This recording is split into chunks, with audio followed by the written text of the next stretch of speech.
JuGrTalk. Well. Welcome back, everybody. Welcome to episode 4 of the JuGrTalk podcast. I'm your host, Justin Grimes. It's been a little while. Thank you for joining back again. I am back by popular demand, believe it or not. Shout out to my family who insisted that I keep recording these. So, hey, here I am. It is a rainy day here in New York. It is April 21st, 2025. And boy, oh boy, what a time of year it is to be alive. I got a lot of updates to talk about in my personal life. There's some stuff going on in the news that I think we should talk about. And you know what? I even have a couple of follow-ups regarding some of the stuff that I talked about previously when it comes to food things. Guess what? I think it's a recurring segment at this point just to talk about food and restaurants and the money that's involved with those things. So welcome back, everybody, to JuGrTalk episode 4. Let's get it started. So, just kicking things off, a couple of life updates. It is getting towards the end of April 2025 here. I'm moving. That's right.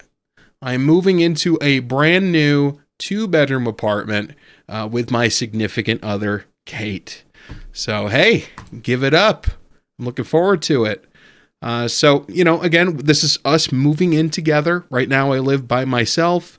So does she, of course. She has her own 1-bedroom apartment. I have this 2-bedroom, But this new place, yeah, it's a little bit more expensive than I'm paying right now, of course. But, oh, man, you wouldn't believe the space in this place, man. It's crazy. Like, you walk in, it's in the back of this. It's sort of an older building that's been converted into several apartments, But the size of this apartment, it's huge. Like, you walk in and there's like a little patio area, like a porch sort of situation. It's got its own private entrance in the back. There's plenty of parking. No worries there. But you can walk in and there's a full-size kitchen. It's got room for pantry stuff. It's got direct access to the basement. And it has a huge, huge living room with super tall ceilings too. It has a fireplace, not functional, of course, but again, it's an older building, but it's there. So that's kind of nice. And it's also got 2 stories, which is really great. Basically, this apartment is about the size of a house, And it's actually kind of ironic too, because originally, all right, so the whole plan was that we were planning to potentially rent a house, I'm of the opinion, and this is a hot take, that it's not worth it to own a house, all right? That's my opinion. Look, let's break it down, all right? I got opinions about this stuff. So by the time you pay for everything to own a house, that means getting approved for a mortgage through a bank, getting it financed, paying the down payment on the house, getting insurance on the house, setting up all of the heating, the electricity, the maintenance, making sure the upkeep is taken care of, mowing the lawn, having all of the tools to do all of those things, potentially needing to hire a repairman and all of those things as well. It's a nightmare, all right? Not to mention the tax side of things as well. In New York State, property taxes are nuts. School taxes are crazy. Taxes, all right? Now, taxes are fine, right? They go to maintaining our public infrastructure. That's great, all right? I don't personally want to pay taxes, especially when it comes to property things. So, I'm more than happy to pay for rent instead, okay? Yeah, you know what? I might not own my place, okay? But I'm also in the point in my life, I'm in my mid-30s, okay? I'm not at the point in my life where I feel like I need to own a house, I'm okay with being flexible into the future and keeping my opportunities open. I mean, who knows? Someday I might want to move. I don't want to be locked down with a home, you know? I don't have kids, you know? Kate doesn't have kids. We're not planning to have kids. So, if we don't own a house, I mean, one day comes along, we could decide to, hey, pack up and move down south. Let's go to Hawaii for a month. You know, whatever. The important thing is that we don't need to worry about it if we're renting. You know, we could move somewhere. You know, what if one day I want to move back to the West Coast? You know, like me and Kate decide, hey, let's pack up. We'll go back to the Seattle area. We'll take it from there. You know, we have the opportunity to do that. Now, I will say I'm not planning to do that, of course. I'm happy being here on the East Coast, closer to family. But, you know, if you're renting a place, you have the option. You know, your lease is up. Guess what? Do whatever you want. You know, either you find a different apartment close by, you renew your lease, or move. You have the option. You know, and I like having that option every year. You know, once a year comes along and it turns into a question. Do I want to stay? Or do I want to go? I like that option. You know, it's like if you have a car. You know what? It's just like if you have a car. You know, you can either rent a car and you can use as many miles as you want, and at the end of the day, you don't need to worry about it. Or you can buy a car. Much more expensive. It's going to depreciate in value. I mean, okay, I know a house isn't going to depreciate in value necessarily, but it could. You know, the housing bubble bursts. You never know what's going to happen. It happened once. It could happen again. I mean, housing costs are ridiculous these days. I've looked. Trust me.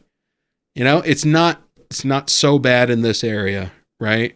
But for a house that you might have paid $100,000 for 20 years ago, that same house is like way more than double that these days. Right? At a certain point, it's going to become untenable. And I think a lot of people my age are coming to the conclusion that, hey, you know what? Buying a house just is not worth it. Unless you're trying to establish like a family. But people my age, they're really not making families anymore.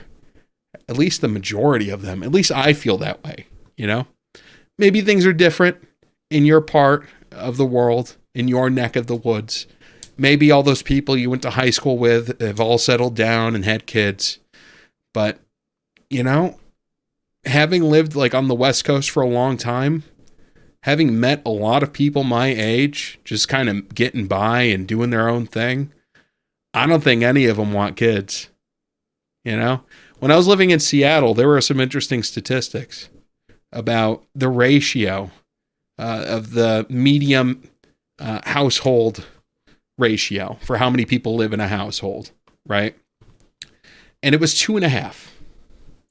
2.5 is an interesting number, right? Because it's not 3.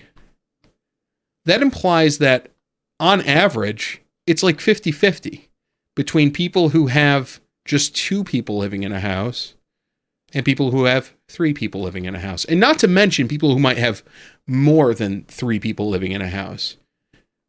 It definitely skews closer to 2, which implies that there are less people who have kids these days.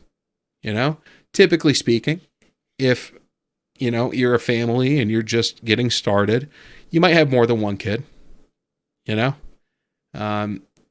Many people who are really starting to start a family don't stop at 1. So I think it's safe to say that more people are choosing to just not have kids. Yeah, they might be in a long-term relationship, but kids might be out of the question. I think it makes financial sense to not have kids these days. And it's really unfortunate. I think that for the first time in a long time, we are actually going to see a decrease in the population in the near future for that reason. You know, all of these baby boomers are on their way out. That's just how it is. That's the circle of life, right? And I don't think that millennials or even Gen Z at this point are having kids at the same rate that the boomers are going out. You know, So, long story short, I think that a lot of millennials, people my age, and, even younger, owning a house just might be out of the question, much less starting a family, you know? But, again, it comes down to cost. It comes down to necessity. Most people my age probably want to be somewhere closer to, closer to a city somewhere. And if you're close to a city, guess what? Owning a house just isn't an option a lot of the time. Typically speaking, think about how many apartments are in New York City. If you want to live in New York, you have to have an apartment. And even that is unaffordable, right? You're not going to own a house and live in New York City. So if you want to make one of those big bucks jobs, you ain't going to own a house for it unless you're commuting from New Jersey. And even then, you're probably going to rent. I think the only people who really own a house these days probably live somewhere where they're not going to be able to have a nice job to begin with. I think that's just how it breaks down, you might make a good living, but you're not going to necessarily be in an area where you're going to be able to work at one of these major corporations and have one of those white collar jobs. I think it's just what it comes down to. If you're working in an office, good luck owning a house these days, if you're my age, at least. And the thing is, too, getting down to age as well, people are working a lot older than they used to. Retiring at 65, good luck, Good luck. My stepdad, Vern, he's been working for waste management for, God, I don't even know how many years. A long time, right? At least 20 years. And he is just, he's getting up there. He's in his 60s, and he's been talking about retirement for the past 10 years. He is sick of his job, but it's just not in the cards to stop right now because he's got insurance to worry about. He's got the mortgage to worry about. He's got to, he's trying to take care of my mom too, right? My mom doesn't make a ton of money necessarily, right? So it's she can't do it all on her own. That's for damn sure, So what do? You got to keep working. You can't just retire. But you know what that means? That means he's still in a job that somebody who's my age might need to have to make a living.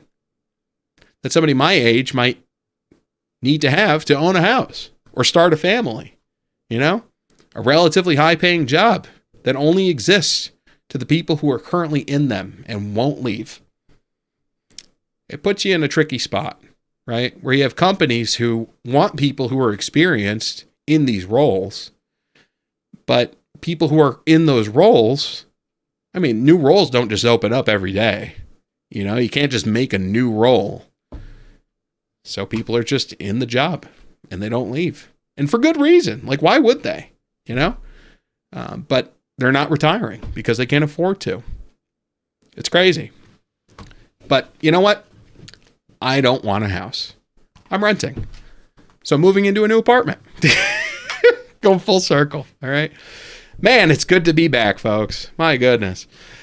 But yeah, anyways, this 2-bedroom place, it's 2 stories. All right. 1.5 bathroom, huge living room, full-size kitchen, access to the basement. Yeah, it's a shared basement, but also right down the stairs for us is going to be the washer and dryer, on site. Yes, it's coin operated. All right. And you know what else is nice too is that I'm keeping the same landlord that I currently have, which means that the deposit for my current apartment will just transfer over there. No big deal. Just got to pay the difference, Also, Kate has 2 cats. So I'm going to have cats now. That's going to be fun, I'm definitely a cat guy. If you don't know, I'm definitely a cat guy. Not a huge dog fan. I'm sorry, dog lovers. I know there's a lot of you out there, but I'm definitely a cat guy. All right. Cats just kind of do their own thing, and I do too. I'm right on their level, They just kind of do their own thing, you know. I'll be there when they need me, and that's it, you know. So I'm gonna have a couple of cats. I'm gonna be living with my lady. 2-bedroom. You know, we're gonna have 1 bedroom just for our bedroom. The other one's gonna be a spare bedroom / my office. But the rooms themselves are also large. You know, we're gonna be able to fit like a king size bed. That'll be nice. And then, you know, the office is going to be nice and spacious. It's got hardwood floors. It was carpeted, but, you know, my landlord lifted up the carpet. And guess what? It's all hardwood underneath. So he's going to take the carpet out. Easy peasy. The previous tenant was there for like 10 years. And she decided, hey, you know, she doesn't want to pay for the rent increase. So she's moving out. But you know what that means? I'm moving in, baby. Let's go. So yeah, I'm looking forward to it. So that'll be next week. Next week, May 1st. Well, I guess April 30th, she's moving out. And then, you know, my landlord's going to be doing a little bit of maintenance, you know, changing, I think he's going to be painting the ceilings. He's going to be taking out the carpet. But it should really only take a couple of days. So I believe that weekend I'll be able to start moving my stuff over, which is awesome. I'm super duper looking forward to it. Of course, moving's a pain in the ass, but the nice thing is that this new place is only a block away. It's 1 block away from where I am right now. I could see the building if I were to look out my window, if there weren't another building in between us. All right. But it's like literally I could see it. It would be in my line of sight if there wasn't a building block in the way. All right. It's right across from a cathedral, which is super duper nice. It's got like old 1800s, like Roman architecture. You know, it's been there for a long, long time. So every hour we're going to have bells going off, but that's nice, I guess. Right. We'll see how that goes. But you know what? I'm just really looking forward to it. It's a nice spot. It's in a nice spot. It's right on Main Street. So we'll be able to like walk down and go to the restaurant or whatever I want to do. It's right near a pizza place. Super duper cool. I'm really looking forward to it. And you know, it's just going to be nice to be in a spot that's like not cramped, right? Because my current spot, yeah, it's a 2-bedroom apartment, like technically, but this is definitely small. You know, this is like college. I don't want to say dorm necessarily, but it's definitely like a space where college kids might live. You know, 2 bedrooms, kind of, and they're small bedrooms, you know? So I would say this place is like just big enough for me. But even then I'm feeling a little bit cramped at this point, you know? So, you know, I've only made it a year. And, you know, my original plan, by the way, was that, you know, my lease was up at the end of August originally. And, you know, Kate and I were talking about it and we were like, hey, you know, let's, you know, maybe we can move in together. We can get a place together, maybe a nice like 2-bedroom or something if it's big enough, or potentially more. You know, we were actually looking for like 3-bedroom places, you know, maybe even like renting a house. Again, definitely not owning. I don't want to deal with it. So we're looking at renting a house and we're looking in the area.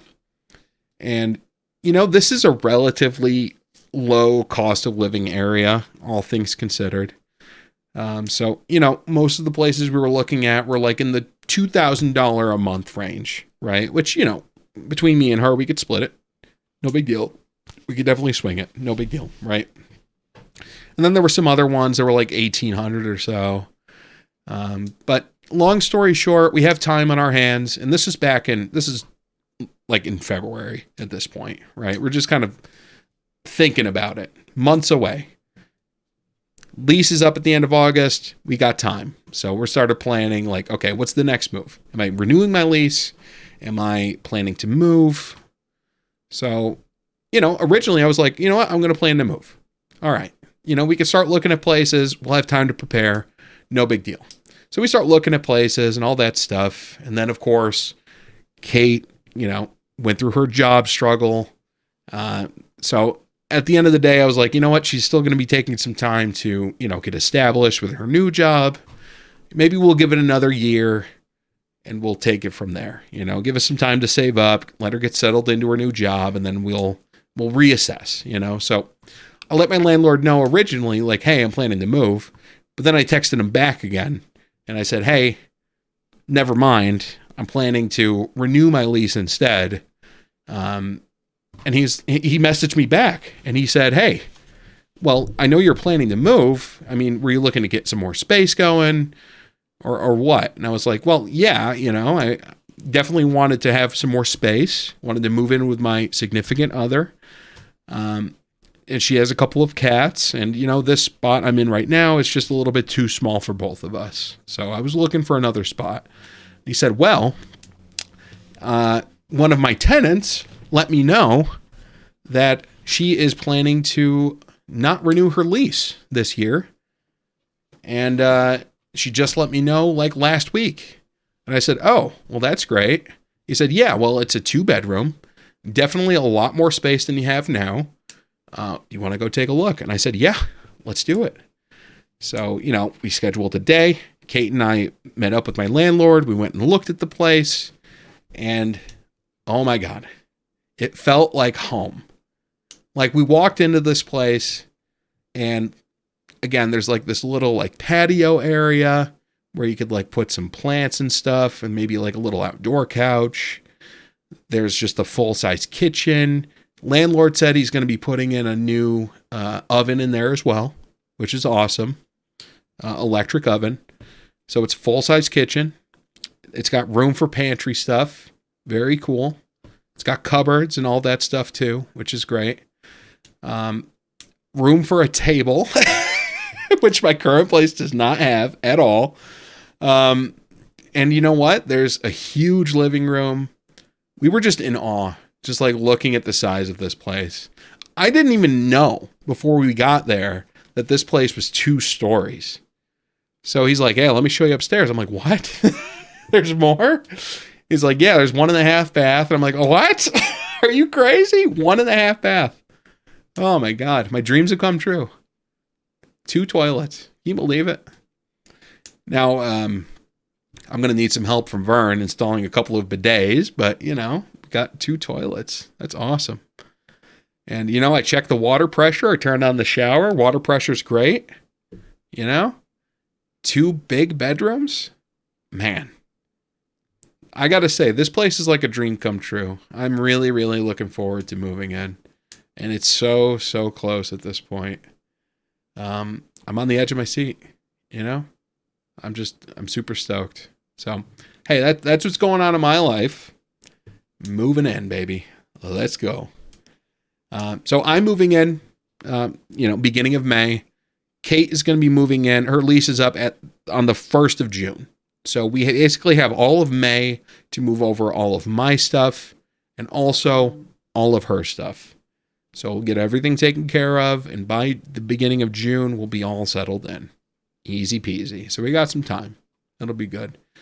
Somebody else is going to be taking over my apartment in the middle of May. So I'll basically have like 2 weeks to just transfer all of my stuff over, Like, I really don't have that much furniture to begin with. When I moved in here, in this apartment, it was already furnished, So like it came with, some basics.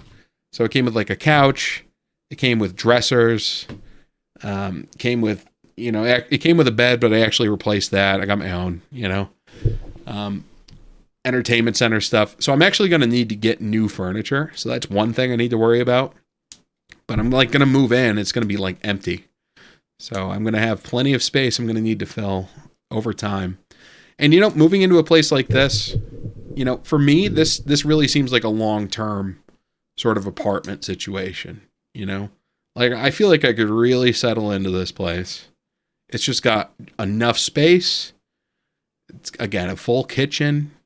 It's in, like, walking distance to a bunch of different things. Man, I really can't beat it, I'm just excited to be able to have family over, It's going to be so nice.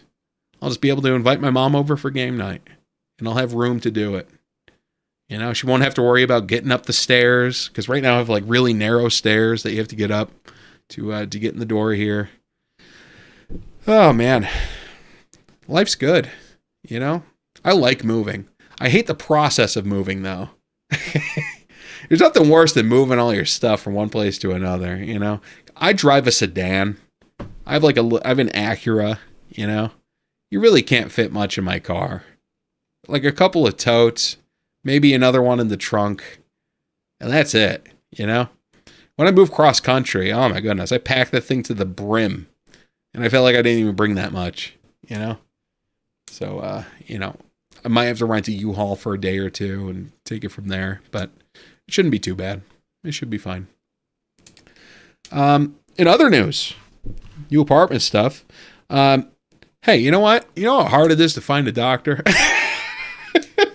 I'm trying to set up primary care with a new doctor through, you know, around here there's a couple of different like health networks, you know. One of them is Family Health Network, and that's what I'm going to be going through. Now, this is the first time that I'm really trying to establish like a primary care, you know. I've never had a point in my life where I had like a doctor that I go to other than like when I was a kid, you know, like Dr. Wong, the pediatrician, you know what I'm saying? So like these days, I'm like, you know what? I'm in my mid 30s. I should probably get like regular checkups. I have insurance. I might as well use it other than for occasional like urgent care visits and stuff like that, right? You know, here's the thing too. Something that does concern me is that my family has a history of health issues, all right? It is concerning, so I think that it's good to be proactive, right? Now, full disclosure, I am overweight, all right? I'm also 6'2" or 3, you know? So I'm tall, I'm big, and I'm worried for my heart. Let's be real, you know? Heart disease is like the number one killer in the United States, which is, you know, I'm definitely not immune to it. So both of my grandparents did end up passing away from heart attacks. Relatively young, too, for that matter. They both passed away at the age of 67. I mean, you know, 12 years apart from each other, but at 67, you know? That's not that old. That's really not. I mean, you know, for what it's worth, my Aunt Rose right now is older than 67. You know, my Uncle Steve is 70. He just turned 70. It doesn't seem like they're that old at all. It's shocking to think about how young my grandparents were, like, in retrospect, right? They, for whatever reason, they seemed super old, right? But maybe that's like a generational thing, you know? Like growing up in a generation of eating butter and whatever, you know? It probably doesn't do too good for your health. But, you know, it's actually kind of weird to think about, right? Historically speaking, old people just seemed a lot older, you know? Think of like the Golden Girls. You kind of think of the Golden Girls and you're like, oh, those are little old ladies. They're not that old, though. Like in the show, they're like 40, 50. You know, it's really not that old. Like, I feel like, honestly, like 50 is like the new 40.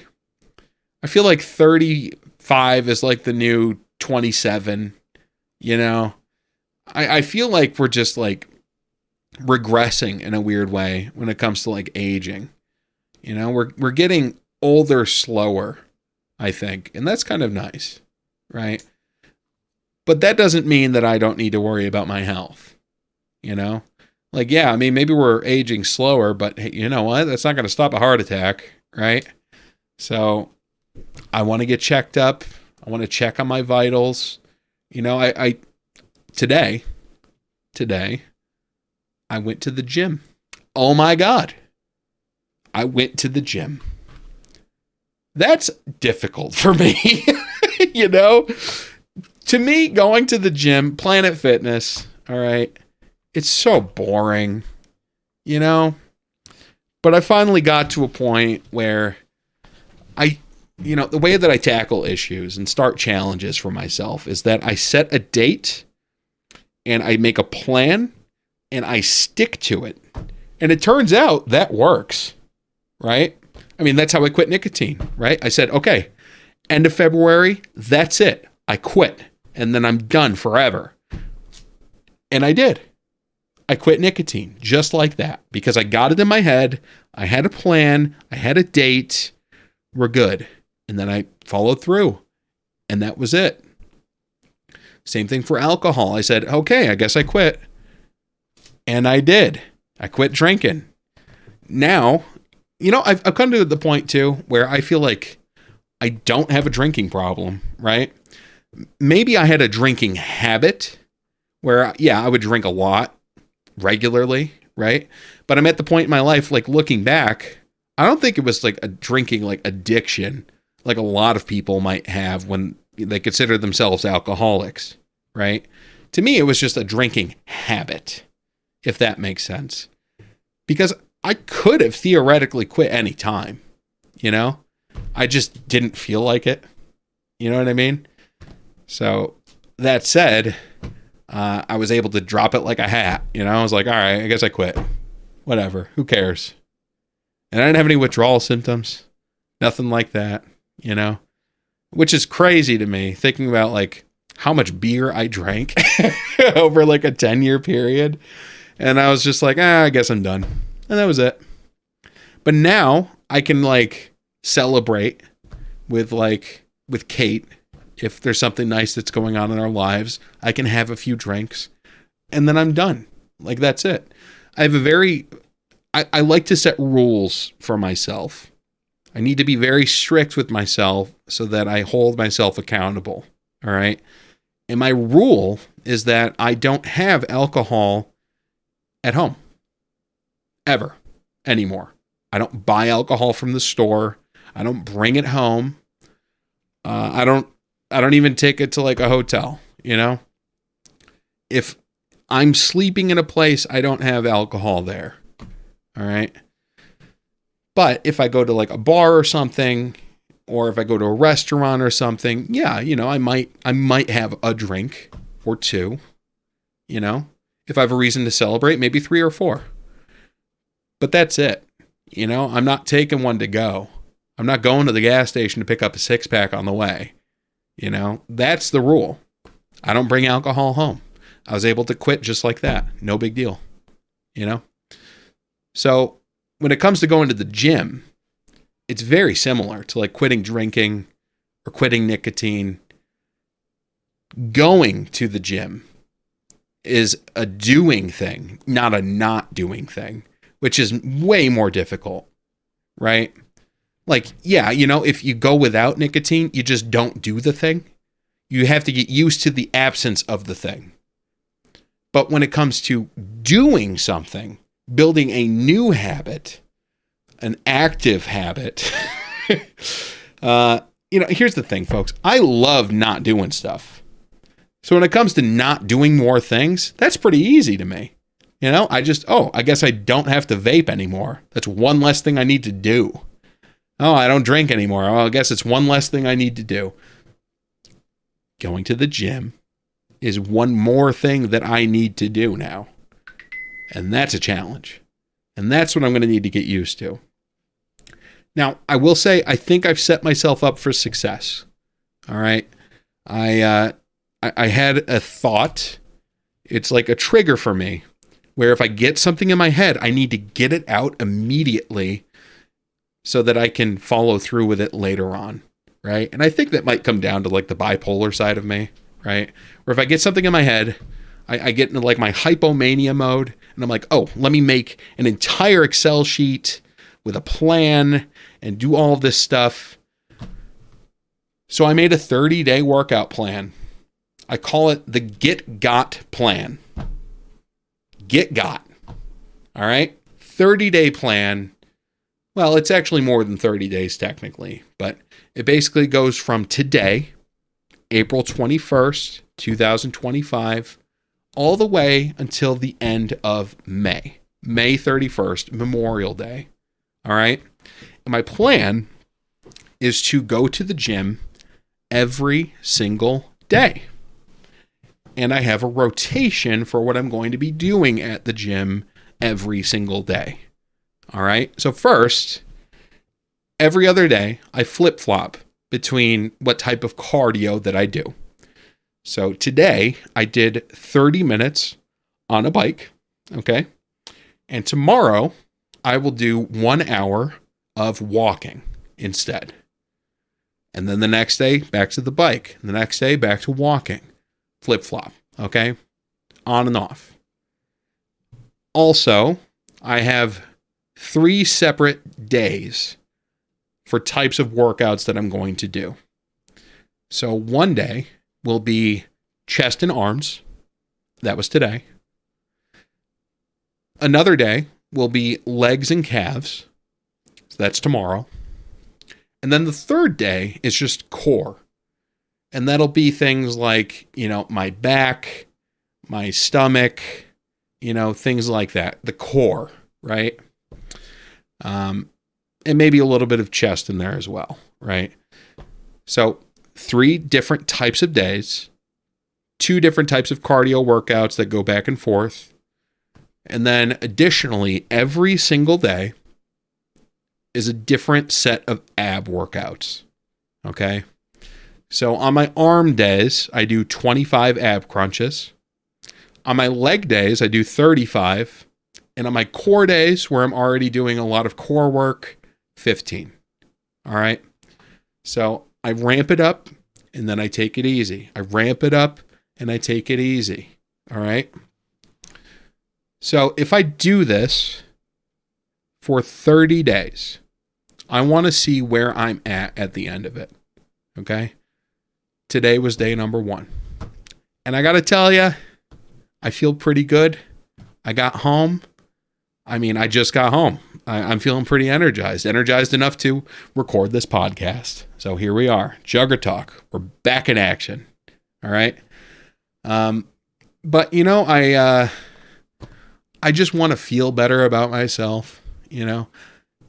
Something I've been talking about a lot in therapy, which, by the way, I do therapy every Thursday morning. All right. Something I've been talking about a lot is that I like myself. I like who I am as a person. But honestly, I don't like the skin I'm in. And I don't think it's necessarily body dysmorphia, which a lot of people might experience, which is a very serious thing. I think for me, it's just that I feel like I've just let myself go and I've not been doing the best with maintaining my weight and fitness and things like that at all. Like I could not care less, historically speaking, it's just been something I just don't care that much about. Let's be real. And I think that it's something that, when I look in the mirror, I don't like what I see. So I would really like to be proud of who I am so that I don't feel so self-conscious when my shirt's a little bit too tight, so that I feel a little bit more confident, just in general, When I was growing up, I was always the shirt in the pool kid. All right. I was always the chubby kid who's wearing the shirt in the pool. And honestly, it's something that I still do to this day. And it's always something that I'm very, very conscious about. All right. But my rationale is that, hey, you know what? If I wear a shirt in the pool, then nobody has to see what's going on underneath, because I don't want to see it. I'm sure other people don't want to see it either. You know what I'm saying? So I'm the shirt in the pool guy, I don't want to be a shirt in the pool guy anymore. I'd like to be able to at least be comfortable. Being proud is one thing. That's above and beyond. It's showing off what I got. I don't care about that. I would just like to be normal. Get to the baseline. If I can start there, then I might be in a good spot to take it even further. But I got to start where I'm at and get to that level first before I go any further. So my plan over the next 30-ish days, 40, I guess it is really, is to build a habit. Get comfortable with going to the gym. make myself a familiar face at that gym so that every day around 9 o'clock, they know I'm coming in, right? I'd like to get to know people. I think that'd be cool. If I could start building a sense of community, that means that I have more incentive to go, right? Not to mention, they do have other amenities there too. Like, I've been paying for this membership at Planet Fitness since like December, and it's April, and this is the second time I've gone, other than the first day where I signed up, right? I have like the black card membership thing, and they have like all this super secret stuff that they keep in the black card members area, like they got the hydro massage. I tried that tonight. That thing is wild. Oh my God. You like lay on like this bed and it just like a jet stream of like a massage on your back. It's nuts. Oh my God. My back feels so much better. Like after sitting in an office chair all day, like doing that and like stretching and stuff too. Dude, I actually feel good. And that's weird, So I think I'm going to keep going back. This is something that I need to keep up with, and I can't make excuses for myself. I need to hold myself accountable. And me saying it out loud right now is another way of doing that. All right. So if you're out there and you're listening to this, it's on you. All right. It's on you to hold me accountable now. I'm not talking to nobody. I'm talking to you right now. All right. All right, Nicole. All right, Michelle. All right, Kate. It's up to you. Hold me accountable. All right, Chris. All right, Earl. All right, Vinny. Hold me accountable. I'm on a journey now. Check in with me. Thanks. And if I didn't say your name, well, leave a comment below. Maybe I'll learn it. All right. There you go. Okay. Well, there's that. Moving on to the next thing. All right. I have a follow-up from our previous conversations on food. So, a couple of weeks ago, me and Kate were out and about doing our thing, doing some shopping, went to the Guitar Center. I love going to Guitar Center, There's always something for me to play with there, and that's why I like going. Plus, they sell like used gear. You never know what's going to catch my eye. I love like music production stuff, so I always look to see like what electronic equipment they got for like drum pads and stuff like that. But we went to Guitar Center, went to like a little Best Buy, went to Marshalls and stuff like that. Right, just doing a little shopping day. And then, we decided, hey, you know what? Hit up my mom. Maybe they'll want to meet up for dinner later, So we meet up for dinner with them. Guess where? That's right. Chili's, baby. So, yeah, we're going to Chili's, And I was like, okay, I have this conversation that we had in mind. All right. I know that they have the 3 for whatever deal. All right. 3 for me. That's what it's called, by the way. 3 for me deal. You get a drink, you get an appetizer, you get your entree. 3 for me at the low end of the price is $10.99. That's insane. All right. To get a drink, an appetizer, a full appetizer, and an entree with fries. $10.99, folks. Can you believe it? Like, you could sit there, you get like a Pepsi, you get a chips and salsa, whole thing of chips and salsa for yourself, and they refill it. Okay? And you get like a full like burger or chicken sandwich or something. $10.99, dude. Like, you can't find that at McDonald's. You know what I mean? Anyway, 3 for me. So we're ordering around, Kate's getting her thing, and my mom and Vern got their things, they got the 3 for me. I'm doing the 3 for me as well. And I'm looking, and I'm like, you know what? I'm going to do the thing. I am going to order the chili. So she comes up to the table. She's taking our orders. My mom and Vern, they order theirs, and Kate orders hers too. And I said, okay, well, I'm going to do the 3 for me deal. I'll just get an unsweetened iced tea. And you know what? For the appetizer, instead of getting soup, could I get a cup of chili instead? And you know what she said to me?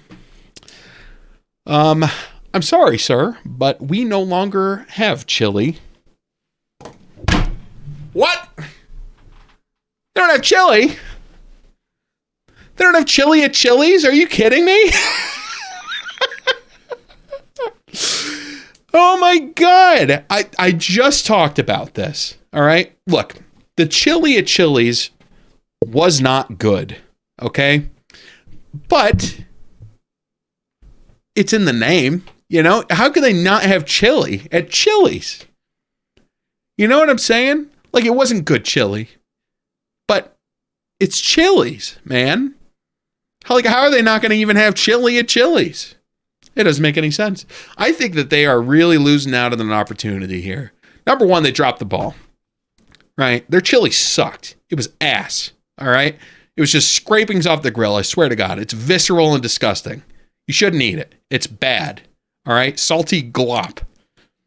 There's no beans in it either. It's just meat. It's like sloppy Joe sauce. It's disgusting. Not good. I really think that Chili's should do a little rebranding. All right. Either they need to change their damn name to Ribbies, okay, because of the baby back ribs, or they should rebuff the chili operation. You know, where can you go, as far as chains go, to get a good cup of chili? You know, like, yeah, okay, Wendy's has chili, I guess. I think that's it. I think that's the only place that might even have chili. And I don't even know if they still have chili. Let's be real. I think they do.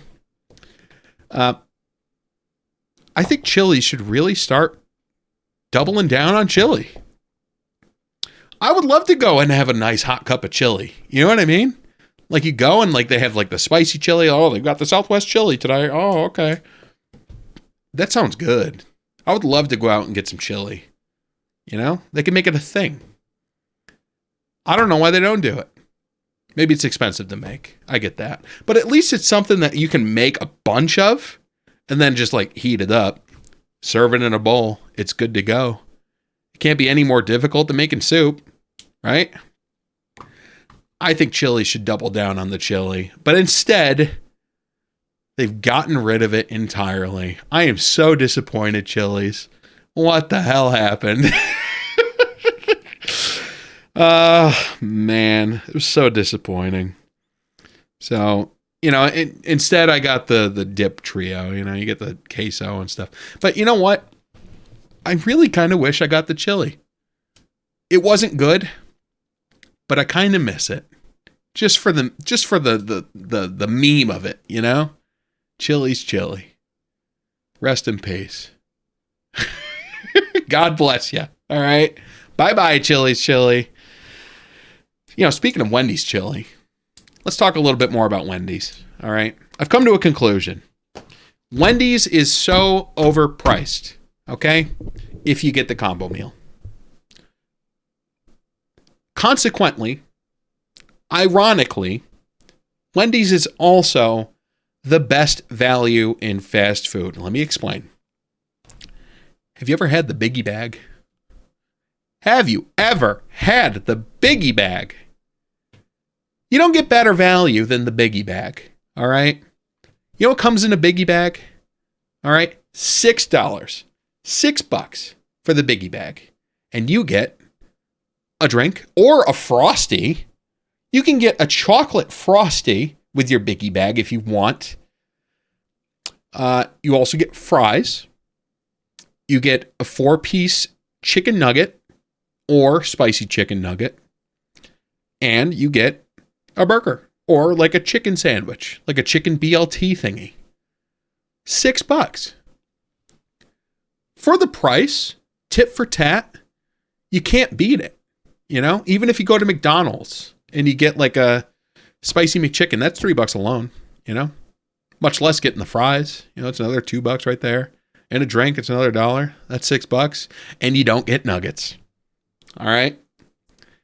And I got to say, Wendy's chicken nuggets are the best chicken nuggets out there. McDonald's, disgusting. All right. I don't want that pink putty nugget. All right. It's nasty. Burger King, forget about it. You might as well get the Tyson brand frozen aisle chicken nuggets. All right. Banquet even. Oh my goodness. Wendy's does chicken nuggets right. They got the best chicken nuggets out there, folks. All right. If you're going to go somewhere to get chicken nuggets, go to Wendy's. Also, ironically, they're the most expensive chicken nuggets to get. Tit for tat compared to McDonald's. But if you get the biggie bag, it's a great value. You get everything you need. Full meal. Everything's in there. And chicken nuggets. You can't beat it. $6. All right. And you get a Frosty. Are you kidding me? It's worth it for the Frosty alone, you know? So anyways, Wendy's is the most expensive fast food place, but they have biggie bags. So there's that. Also, something else you can do at Wendy's. Number one, yeah, they have chili. But you know what else is weird on their menu? Wendy's is the only fast food place, or any place that I know of, where you can go through a drive-thru and order a potato. You could just go through the drive-thru and say, I will have one potato, please. And they will sell you a potato. I forget where I learned. Oh, you know what? I learned that from a diet book written by Penn Jillette from, Penn and Teller, Penn Jillette. He was talking about his weight loss journey and how he did this whole 2-week routine where the only thing that he ate for 2 weeks straight was potatoes. Not salted, not buttered, plain, cooked potatoes. And the fast food joint that he could go to was Wendy's, because Wendy's will sell you one potato. And I gotta say, you know what? If you're on a diet, if you're doing something weird like that, some weird, crazy potato diet, you can go to Wendy's. You know what? Just buy a potato. Or you know what? Let's say that you're having family over, right? And you're making some baked potatoes. You got some steak and baked potatoes. You forgot to get the potatoes at the store. Just go to Wendy's. You know what? Just go to Wendy's, get yourself some potatoes. They're already cooked. You know? You don't need to put them in the oven for an hour. You're good. They're cooked. Slice that shit open. Dollop of daisy. You're good to go. Easy peasy. I hate sour cream. All right. Don't put daisy in that thing. All right. You know what? I got to say, when it comes to potato things, I prefer potatoes pretty plain. Maybe salt, but that's it. Even French fries. And this is a hot take. I think French fries are better just salted. You know? No ketchup. I don't dip. I don't dunk my fries in anything. I just eat them as is. I think ketchup is a little overpowering. All right? I'm not 4 years old anymore. Right? I don't put ketchup on my hot dogs either, for that matter. I'm a mustard guy. All right? Just mustard. Maybe spicy mustard, but yellow mustard's fine. You don't need ketchup for your fries, folks. Come on. What are you, 12? Come on, dude. But yeah, potatoes. You can get one at Wendy's. Why not? So Wendy's has a couple things going for them. All right. Ridiculous prices aside, don't get a combo meal. Either get a biggie bag, a cup of chili, or a baked potato. There's Wendy's. Hey, next time, I guess we'll just start to wrap it up here. I might be bringing on a guest. That could be pretty interesting. I also did an interview recently with my friend Earl, who is a professor at Yale. Super smart guy. We did a little bit of talking about physics, astrophysics, and time travel. Very interesting discussion. I felt like I was a little bit out of my element, but he's a brilliant guy. So I might share some of that as well. In fact, maybe I'll drop a little sneak peek right here. So today I talked for 2 hours to Yale undergrads about how to time travel according to the known laws of physics. The physics of time travel. Tell me about it. Well, it's possible according to the known laws of physics. Einstein's theory of general relativity gives us the tools to travel into the future. But time is linear, right? You can't travel to the past. I mean, you can't go back, right? That's right. But you can go to different points in the future. Is that the idea? You can get to the future faster. Right. It's all about your speed relative to the speed of light. And so the faster you go through space, the faster you go through time. All right. And that is the show, folks. Thank you very much for joining in on JuGrTalk episode 4. I will see you all next time. Take care. Be well. Bye-bye.